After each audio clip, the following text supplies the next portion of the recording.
So in the last video, I told y'all what my life was like. It's chaotic. I joke about it. I laugh about it. I cry about it sometimes. It can get chaotic. Now, this may be an unpopular opinion. I don't give a shit. If this video not for you, then bye-bye. But you shouldn't put your children first. And I'm going to tell you why. The sadder you are, the more depressed that you are, the more broken that you become. You're not caring for yourself. You're not pouring into yourself. And the more you do that, how are you going to be that phenomenal parent? How are you going to because children, let me tell you something. They see through bullshit, honey. What you're not about to do is you're not about to come up in them kids' faces with them big ass puffy eyes because you've been crying all night and they're going to be like, yay, mommy, what's for dinner? No.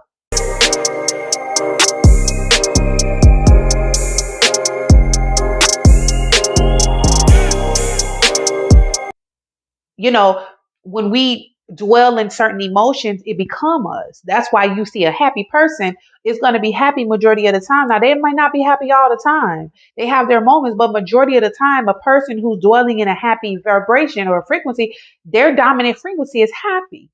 They've taken on that emotion, and that's theirs. So when you take on the sad emotion and you dwell in that, that's what you become. What you become, your children mimic after. That's why you need to understand that it's important for you not to put your children first.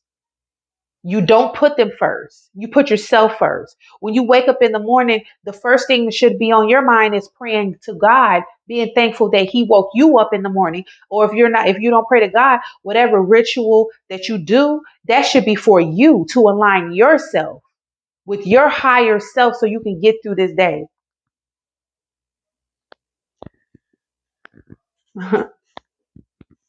Okay, that's first. If you're able to do that and realize that, then that's when you take your power back. All right. So I'm gonna run through these things really quickly because I don't want my phone to die. Okay. First thing is I learned how to set boundaries to my children. Okay. I learned how to set boundaries. Okay. So I told you in the first video, when I get off work, I have to do meditation. And I also have to start running. Hard boundary is when I'm doing my meditation, you leave me the fuck alone. We've established that already because it is a part of my life now. So they believe it. Like they know meditation. They might interrupt here and there, but they're not going to really come in there and interrupt me when I'm meditating. No, unless something is really wrong, my kids leave me alone when I'm meditating. They already know because they know the outcome of me meditating. If I'm having a rough day, they know mommy go meditate. She going to be okay. She going to be in a good mood. Children are smart. They're adaptive. So they know if I'm in here meditating, if they're calling me and I'm in here, my eyes closed, that means I need a moment to meditate and you know, and so that's a boundary for me. And creating boundaries for your children is extremely, extremely important. Then they go out to the world, they understand boundaries, they respect boundaries, and they set them on their own. Okay? So boundaries are extremely important. The boundary between you as a woman, as an individual, as a person, and your children, set them. Now, I don't know. I can't tell you what them boundaries are. You have to figure that out. Okay? Set those damn boundaries. And I want to also do a sidebar. Learn your children's love language so you'll know how to receive them. Explain to them what your love language are so that they'll know how they receive you in love. That was something that I just thought about. Figure out what you guys' love language are and communicate that, which leads me into number 2, communication. Oh my God. I think that we forget as parents how important it is that communication is a two-way street when it comes down to children. We got this concept back in the day of children need to be seen, not heard. That is so not right and not fair. This is just my opinion. While there should be obviously boundaries and respect level that comes, I think that you drop the ball when you don't allow your children to communicate their emotions, their feelings, their frustrations. They keep that shit bottled up and they don't learn communication in that way. So communication is really important. I communicate with my children all the time. I tell them when I'm not feeling well. I tell them when my day is horrible. I tell them when I'm having an amazing day. I tell them when I'm having a good day. I tell them when everything. I tell them. And if they can't read it verbally, they read it on my body language. I be like, hey, today was horrible. I don't like this echo. It's really annoying. But anyway, my phone needed to be on the charger, and I didn't want it to die. So yeah, that's what I just had to do. Anyway, where was I? Okay, communication. I have broken down and where I got to my boiling point with my kids, not because I was trying to get them in grown up business, but because I needed them to understand how where I was, the space that I was in, so that they can have compassion. Sometimes you have to get down on a child's level. And so I had to break down and let them know in so many words, like, I am struggling. I have been struggling. I have been struggling, not financially, nothing like that. That's not their business. But I have been struggling mentally, baby. And so forgive me if I'm mean. Forgive me if I'm short tempered with you. I've been having a rough time, but I just wanted you to know that. I just wanted to communicate that with you. There's nothing that you have done. There's nothing that you can do. I'm going to be all right, but I needed you to know that. So I need you to have a little more compassion with me. I need you to take it easy. And that's exactly what I said to them. I said, please be easy on me, y'all. Because kids can get overwhelming, that their children are supposed to. But we can sometimes forget that supposed to part because we're overwhelmed. That's why it's important to communicate. Now that leads me to my third thing. Don't feel bad when it's time for you to self-care. Okay, don't feel bad when it's time for you to practice self-care, when it's time for you to love on you, take care of you, do you. Stop feeling bad about it. I used to feel bad when I'm... Okay, so my phone died. Getting back into it, I think I left off on don't feel bad about practicing self-love, practicing self-care. Bottom line, y'all, when you are feeling good, when you have good energy, when you are in good spirits, it rubs off on your children and they feel good. Period, point blank. So stop feeling bad about self-care. Stop feeling bad about pouring into yourself. You need to pour into yourself to be a better parent. That's it. That's all. All right. Now, this one right here is going to be hard for some people. It's going to be hard. It's going to be a challenge for you to face this fact, because maybe for a long time you've been going through life and you just been like, I just can't do it. I just can't do it. You've been making excuses. Okay. There is enough time in the day to pursue your own goals. There, I said it. I said it. You have been making excuses. There are 24 hours in a day. You have time. You have time to pursue your goals. The problem is we don't have a system or a plan set in place to pursue those goals. So create a system that's going to work for you and your family to give you the time that you need. You know, I don't know, maybe you got a meal prep or something, or you got to assign certain chores to certain children or something like that. But create a system that's going to work for you. And allow yourself time for that process. Don't worry about what other people got to say about your household, your system, and your life. How you parent your children. You know, now these might be people that's in your support system, but come on, let's be realistic, okay? I'm a single parent for real, for real. So don't worry about what people got to say. How your household is ran, your system is ran. That's your business. That's how you do things. And it works for you. That's the most important. If something works for you, then nothing else matters. Nothing else matters. If it's getting the job done, what the hell do you care about what people think?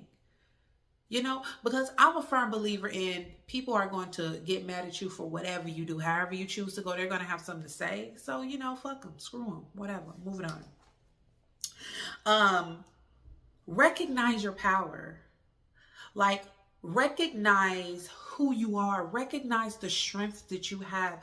I feel like once you start understanding and walking in that whole feminine masculine energy, once you remember that you are a woman first and not a mother first, you became a woman before you became a mother first, hopefully, and if you didn't, you're still a woman first. I want you to know that taking your power back means you can do, or recognizing your power means that you can do whatever you set your mind to do. It just might take a little longer. As a parent, I've learned that sometimes I don't get a straight line to the finish. I got to do a twist and turn, a shortcut, a dip, a hop, a jump, a skip. It might take me a little bit more. It looks a little bit different, but it doesn't mean that you can't accomplish it or achieve it, especially if you put these systems in place. I want you to understand that confidence is key in these moments. Please understand how important confidence is. Allow yourself to dream, plan, and execute. I wrote down here a time limit. Stop putting a time limit on yourself. Time is linear. You can't put a time limit on something and then beat yourself up when it don't happen in that time limit, especially as a single parent. Hell, that's in life in general. That's with anybody who's listening. But you can't do that. Allow yourself time to dream, then plan it out, and then execute it. Don't quit, reset. Okay? This is a big one for us single parents. This is a big one. We'll have this amazing idea, and because we can't execute it in the way that we think it should be done, we just throw it to the side and just be done with it. Don't quit. Just reset. I said dream, plan, and execute. Sometimes you have to go through that method over and over and over again. Sometimes you have to take that big old dream that you have for yourself, and you got to break it down into small wins and victories. But you don't quit, okay? Stop putting a time limit on your success. Because if it's in your aura and your destiny, you're going to fulfill it no matter what, as long as you keep going. Okay. And big one here is staying loyal to your creativity. But remember, this is a goal that you set. This is a dream that you want to accomplish. That you feel like this is a part of your journey. So we're going to stay loyal to that. And no matter how long it takes us to accomplish it. I know people that took 20 years to get a 4-year degree. For real. They started, they quit, had children, parent those children. Them children grew up, went about their business. 20 years later, they're going back to school. Stop putting a limit to yourself. You can achieve it if you want to. If you stop fucking making excuses for yourself. If you stop using your children as a crutch to be lazy and not do nothing. Okay? So you can do it. And this right here, this last one, well, it's not the last one, but it's almost the last one. Allow yourself space. Allow yourself space to heal. If you are past the healing stage, allow yourself space to rebuild who you are, to regain that trust in yourself, to find who your true authentic self is. Allow yourself that space. Allow yourself space to find a hobby, to sleep, to meditate, to take warm baths, to sit outside and bask in the sun. Allow yourself space. That and self-care, to me, runs hand in hand, but you have to allow yourself space. It's time that we remember that without us, everything is doomed and chaotic.